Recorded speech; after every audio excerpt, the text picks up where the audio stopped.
G'day cocktail lovers, I hope you've been keeping well. I hope you're ready to try out something new with me today. Something I've added to my drinks cabinet just recently, and I've not made a cocktail with it yet. Now, this is Chilean Pisco.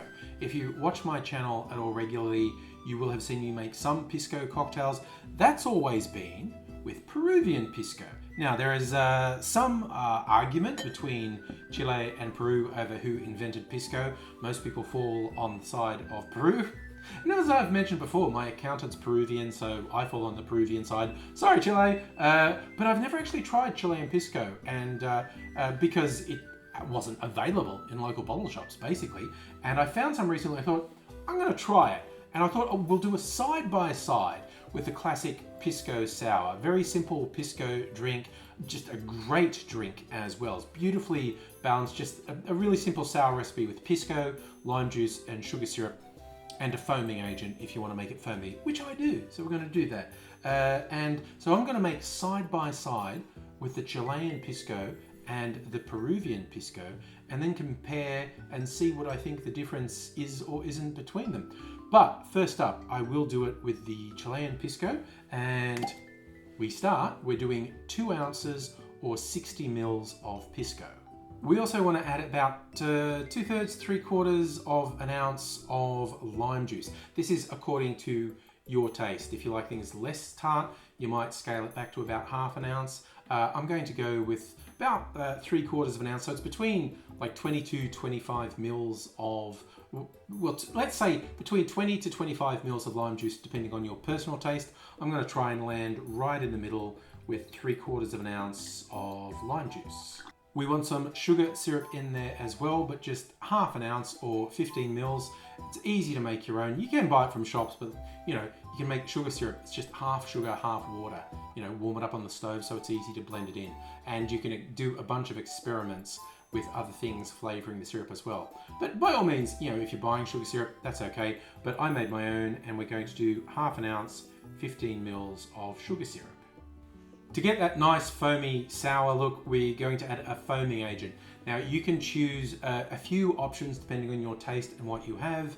Egg white is very common. You can just use the egg white of a egg, which is a very imprecise measure, but you can actually get pasteurized egg white in cartons from a lot of supermarkets. You could do 15 mils of that. You could do what we call aquafaba, which is essentially chickpea juice, like if you've got canned chickpeas or butter beans or something like that. The juice from the can works very much like egg white, and it's vegan. And there's also products like this one. This is called Wonder Foam.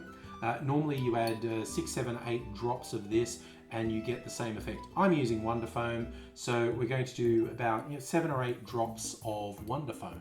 There's a lot of argument and discussion about dry shake versus wet shake when you're doing foaming agents. A dry shake means shaking without ice. Wet shake means shaking with ice. Some people say, and I agree, do a dry shake, then add ice and do a wet shake. Some people say reverse that, do the wet shake first, then strain out the ice, do a dry shake.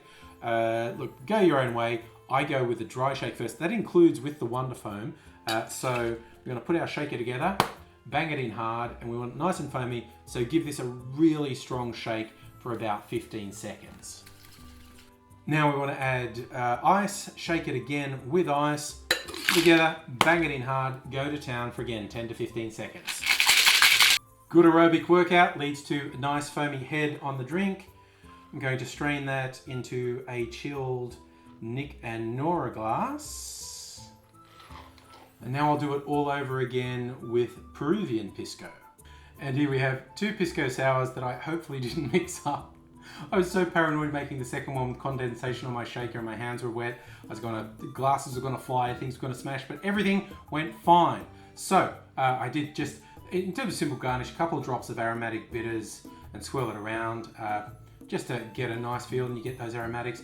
So to taste, this is the Chilean Pisco Sour.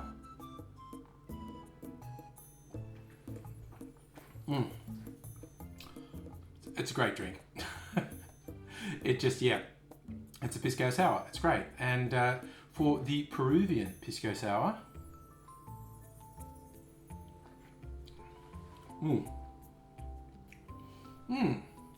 okay. My initial taste, And this might upset both Peruvians and Chileans. I'm not sensing a huge difference. Let me just try once more.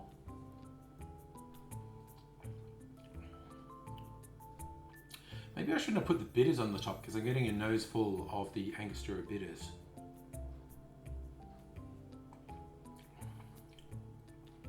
You know what? It's going to sound like a cop-out, but I'm going to rank them as equally good. A Pisco Sour is a great drink. I thoroughly recommend it. Depending where you are, it might be easy to get Chilean Pisco or Peruvian Pisco. And there are a whole bunch of variations within the Pisco families as well. I'm not an expert. I've mentioned this channel before. Louis Fernandez's channel. He does great work on exploring Central and South American spirits. You can really learn a lot from him. I recommend you go check it out. I recommend I finish 2 Pisco Sours. Double fisting for the win. I absolutely do not regret getting the Chilean Pisco. It's great. And Pisco Sour, such a simple drink. It tastes so great. I'm really going to enjoy finishing these off.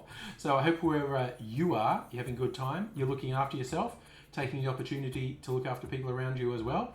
But until I see you again, I'll sign off with a double fisting. Cheers.